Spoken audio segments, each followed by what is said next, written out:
What's up, it's LactateLactate, and I'd like to welcome you to the third episode of my mini-series, Classes to Make You Lactate. Today I'm going to be showing you my Ziggy class, which comprises of the M16A4, blinged out with a holographic sight and a silencer. I've got the G18s on there, Akimbo FMJ. My perks are Bling Pro, as I said, Stopping Power Pro and Ninja Pro, pretty standard. I've got the Semtex and the stun grenades on there as well, and a bit of martyrdom. Gotta love those death streaks, don't you? So basically, in this gameplay, I think I'll go 35-3 on a regular team deathmatch on Wasteland using this class. So I'm going to be breaking down the class that's set up over this game, talking about the pros and cons of it, why I like to use it basically. Quickly, I'd also like to point out that in this gameplay, I'm not actually using the G18s as a secondary. I was using the M16 with a sleight of hand and just the holographic sight, and then it got put onto Wasteland, and at the last second I thought, you know what, probably going to stick a silencer on there as well, which turned out to be a pretty good decision in my opinion. However, by doing that, I didn't have time to switch my secondary, so I think I'm just using a PP2000 extended mags or something, but it's not too important. I don't use it very much, but I felt like I should clear that up. Anyway, so about the M16. So you unlock it at level 40, and it's a 3-round burst fire weapon. Now, burst firing is something I want to talk about a little bit.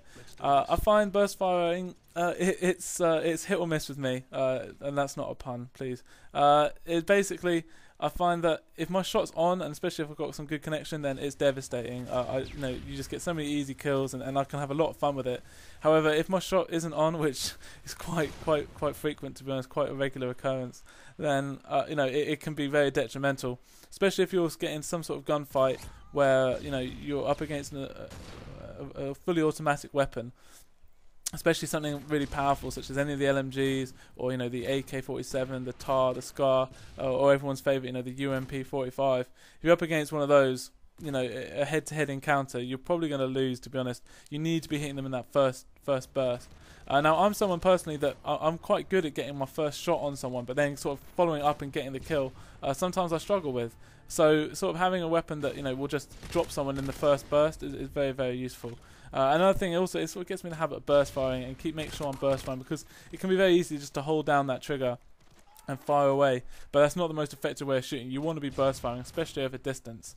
Another tactic I like to use with the burst fire weapons is I like to flank from the side. As I alluded to earlier, if I'm going into encounters face to face, head to head, then I'm probably going to lose, to be honest. I'm going to get a bit lucky, or I'm just going to need to shoot really, really well. But either way, I'm going to make life difficult on myself. So what I try and do, as I'm trying to demonstrate in this gameplay, is I flank from the side and try and make sure that I'm seeing them before they're seeing me, and I'm getting I don't know what that guy's doing, but trying to make sure I'm getting my first shot on them before they can really react to it. And it's a good tactic of playing, especially if you're using this gun. About comparing the M16 with the other 3-round burst fire weapon, the FAMAS. How I compare the two? Well, the M16 has a higher recoil and a quicker damage drop off over range than the FAMAS, which might make it sound like the FAMAS is obviously the best option. However, M16 has a faster reload time and it's a quicker weapon switch, so when you're switching between your primary and your secondary weapons. Now, I don't know, those might sound like minor things, but in the grand scheme of things, they actually do really help.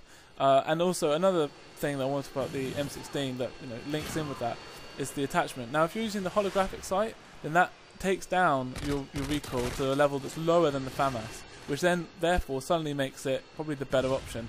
Now, if I'm honest, when I'm using the two guns, I don't really notice too much of a difference. Sorry, I prefer using the M16. I prefer the feel of it. I don't really know why, but there's not too much difference. But using the holographic sight does vastly diminish recoil, so that's why I use it over the red dot sight. Although both are very, very good. Oh wait, look at this shooting. Oh. just turn around. Just turn around, please. Kill this guy and just run away. Stop embarrassing yourself.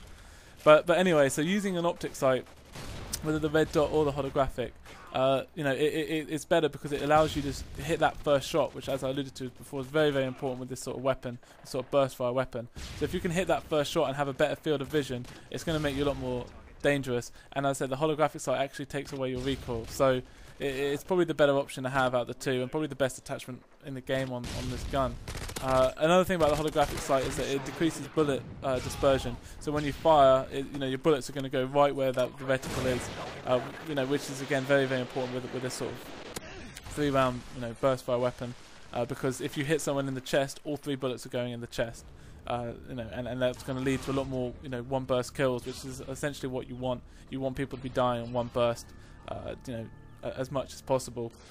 I put on the silencer in this game because I find that the silencer, even though it means that you need to hit all 3 bullets for a 1 burst kill, and it also means that over range you're probably going to take 2 bursts. It has the obvious benefits of being making you silent, and therefore not giving away your position to the enemy. Which, as I said, on a map like Wasteland, as soon as I saw Wasteland come up, I started thinking about it, and in the end I was like, yeah, you know what, I do need the silencer. Because if you're trying to flank from the side and trying to play that sort of game style, looking in from the side that I was talking about earlier, then if every time you fire your gun, a big red dot comes up on the enemy map, it's useless, isn't it? Because everyone's just going to turn around and you're going to be in that face-to-face gunfight that I talked about that you don't want to be getting in. So that's why I stick the silencer. FMJ is also another good attachment that you could use with the holographic. As I said, Bling M16 is one of the few guns that Bling really does lend itself to.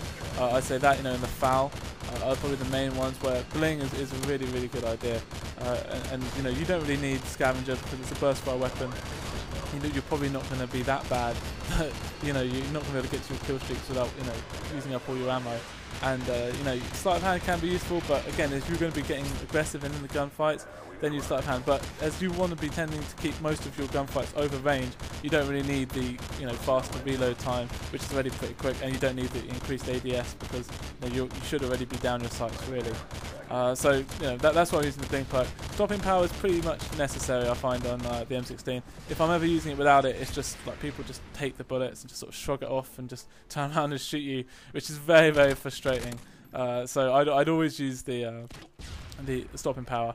I tend to use it on all my classes, but the M16 is particularly important to be using stopping power because otherwise it's going to be 2 or 3 burst kills and there's just no point. It's just taking away from the strengths of the gun and there's no point in it. Ninja, pretty standard. It's one of my favourite perks in the game, so I'm going to be using that. Steady aim can be useful in terms of hip firing stuff, but really you want to be. You don't want to be hip firing too much with this gun. You want to be down your sights. That's probably your best shot at getting kills. Now, anyway, so that's the class. I just want to quickly talk about this death because I think it was that guy that I couldn't shoot earlier, and he's just running about the map. I'm not really sure what he's doing, but this is a typical example. Now, what just happened here? Oh, just running about, sketching about, and he just throws that. Bam! Good shot, mate. You can't really say much about that. It's fair enough. But anyway, that's basically all I've got time for. The game's sort of winding down now. I was going to talk a little about how I would like to have my secondary sort of being automatic to counteract the M16 burst fire, but basically as long as your secondary are very good up close, then you're going to be alright, because the M16's best for medium to long range fights, so you want your secondary to be able to take care if someone rushes you and you can sort of deal with them in close quarters. But anyway, that's the class. I ended up going 35-3, so pretty good score. Hope you enjoyed the video. Episode 4 will be coming soon. See you later.